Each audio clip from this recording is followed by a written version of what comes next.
Doctor Mohammad Yunus আরও দীর্ঘদিন ক্ষমতায় থাকুক, নাকি খুব দ্রুত নির্বাচন দিয়ে বিএনপির হাতে ক্ষমতা হস্তান্তর করুক? বিএনপির হাতে বলতে বোঝাচ্ছি এই মুহূর্তে একটা সুষ্ঠু নির্বাচন হলে বিএনপি পাশ করবে। তো আপনি কোনটা চান কমেন্টে জানাবেন। কিছুটা প্রেশার ফিল করছেন ডক্টর মোহাম্মদ ইউনূস। এই বৈষম্য বিরোধী ছাত্র আন্দোলনের পর প্রথমবার যখন অন্তর্বর্তীকালীন সরকার গঠিত হয় তখনকার যে সেট আপটা ছিল এটা দ্বিতীয় ধাপে একবার নাড়াচাড়া হইল, আজকে তৃতীয় ধাপে এসে আবারও কিন্তু সেখানে আরেকটু নাড়াচাড়া হলো। তো এটাতে কিছু জিনিস আমার কাছে যেটা মনে হচ্ছে যে এই যে পরিবর্তনগুলা কয়েকদিন পরে পরে না করে একবারে ভালো করে বসে সিদ্ধান্ত নিয়ে প্রয়োজনীয় রাজনৈতিক দলকে এখানে কানেক্ট করতে পারে, যাদের সাথে পরামর্শ নিলে ভালো হবে। যেহেতু 18-19 দিন হয়ে গেছে, সো এই সেক্টরগুলোতে যদি 19 দিন যাবত আরও একজন মানুষ দায়িত্বশীল থাকতো তাহলে হয়তো কাজগুলো আরেকটু সুন্দর হতো। যাই হোক, কিছুটা প্রেশার নিচ্ছে ডক্টর মোহাম্মদ ইউনূস, আর এই কারণেই তিনি অন্তর্বর্তী সরকারের যে পদগুলো আছে বা মন্ত্রণালয়গুলো আছে সেই মন্ত্রণালয়গুলোকে আবারও নতুন করে সাজাচ্ছেন ডক্টর মোহাম্মদ ইউনূস। নিজের কন্ট্রোলে থাকা 10টা মন্ত্রণালয় ছিল, সেই মন্ত্রণালয়গুলো থেকে তিনি কিছু ছেড়ে দিয়েছেন, নতুনদেরকে আপনারা এখানে নিয়োগ দিচ্ছেন। 27শে আগস্ট মন্ত্রিপরিষদ বিভাগ থেকে একটা প্রজ্ঞাপন জারি করা হয়েছে। রাষ্ট্রপতির আদেশক্রমে মন্ত্রিপরিষদ সচিব মোহাম্মদ মাহবুব হোসেন তিনি এই প্রজ্ঞাপন জারি করে বলছেন যে অন্তর্বর্তী সরকারের প্রধান উপদেষ্টা ডক্টর মোহাম্মদ ইউনূসের হাতে 10টি মন্ত্রণালয় ও বিভাগের দায়িত্ব থাকলেও গতকালকে 4টি তিনি ছেড়ে দিয়েছেন। তো কি কি ছেড়ে দিয়েছেন? ভূমি মন্ত্রণালয়, বিজ্ঞান এবং প্রযুক্তি মন্ত্রণালয়, নৌ পরিবহন মন্ত্রণালয়, মহিলা এবং শিশু বিষয়ক মন্ত্রণালয়। তার মানে তার কাছে যতগুলা সেক্টর তিনি নিয়েছিলেন এগুলা কিছুটা প্রেশারাইজড হচ্ছে বা এই ক্ষেত্রগুলোতে সঠিকভাবে কাজের চাপ তৈরি হয়ে গেছে।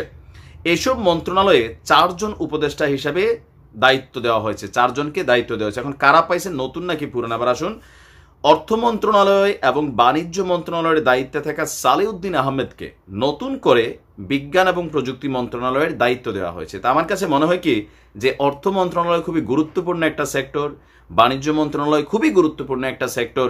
তো এই ক্ষেত্রে এসে ওনার উপরে এই সেক্টরটার চাপ দেওয়াটা একটা আলাদা একটা ডিপার্টমেন্ট, কিন্তু বিজ্ঞান এবং প্রযুক্তি, তাই না, সাংঘর্ষিক একটা ডিপার্টমেন্ট। তো সেই ক্ষেত্রে একজন নতুন উপদেষ্টা নিয়োগ দেওয়া যেতে পারতো, বাট এটা ওনার উপরও প্রেশার বেড়ে গেল। আচ্ছা, উপদেষ্টা হাসান আরিফকে অলরেডি যিনি আছেন স্থানীয় সরকার পল্লী উন্নয়ন সমবায় মন্ত্রণালয়ের পাশাপাশি ভূমি মন্ত্রণালয়, তিনার উপরেও নতুন আরেকটা ভূমি মন্ত্রণালয়, বাংলাদেশের সবচেয়ে দুর্নীতিগ্রস্ত একটা সেক্টর। যারা জানেন জায়গা জমি কেনা বেচা, দলিল খতিয়ান, এখানে কিন্তু হিউজ পরিমাণ সংস্কারের প্রয়োজন। তো এটাও ওনার উপর অনেকটা হয়তো চাপ পড়ে গেছে। আচ্ছা, বাকি আছে doctor M Sakhawat Hossain, brigadier general যিনি ছিলেন, তিনি না, এটা আরেকজন।